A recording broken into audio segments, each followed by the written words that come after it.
తెలంగాణకు Congress party శనిలా దాపురించిందని BRS మాజీ MLA Kancharla Bhupal Reddy అన్నారు. వరంగల్లో జరగబోయే బీఆర్ఎస్ రజతోత్సవ సభకు బీఆర్ఎస్ శ్రేణులు సిద్ధం కావాలని పిలుపునిచ్చారు. కాంగ్రెస్ ఇచ్చిన 6 గ్యారంటీలలో ఒకటి కూడా అమలు కాలేదని మండిపడ్డారు. ఉమ్మడి నల్గొండ జిల్లాలో 2 మంత్రులు ఉన్నా అభివృద్ధి శూన్యమన్నారు. జిల్లా కలెక్టర్ కాంగ్రెస్ కు ఏజెంట్లా పనిచేస్తున్నారని ఆరోపించారు మాజీ ఎమ్మెల్యే కంచర్ల భూపాల్ రెడ్డి.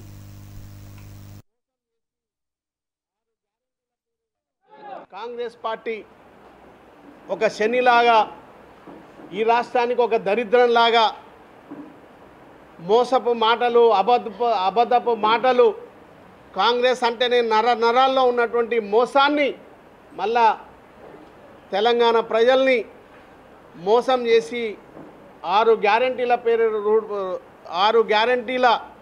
పేరిట మళ్ళా మోసపు మాటలతో రేవంత్ రెడ్డి గారు మరి ప్రజలను మోసం చేయడానికి వచ్చి మరి అటు రుణమాఫీ 2 లక్షలు, పెట్టుబడి సాయం ఎకరానికి 15,000 రూపాయలు, ఆడబిడ్డలకు 2,500 రూపాయలు, ఆసరా పెన్షను 2,000 నుంచి 4,000 రూపాయలు, విద్యార్థినీలకు స్కూటీ, మరి అదేవిధంగా డిగ్రీ కంప్లీట్ అయినటువంటి విద్యార్థులకు 5 లక్షల రూపాయలు, మరి అదేవిధంగా రైతులకు సన్నబియ్యం, రైతులకు ఏ పంట పండించినా 500 రూపాయల బోనసు, మరి అదేవిధంగా కౌలు రైతులకు 15,000 రూపాయలు ఎకరానికి, మరి అదేవిధంగా ఉపాధి హామీ కూలీలకు 12,000 రూపాయలు నగదు.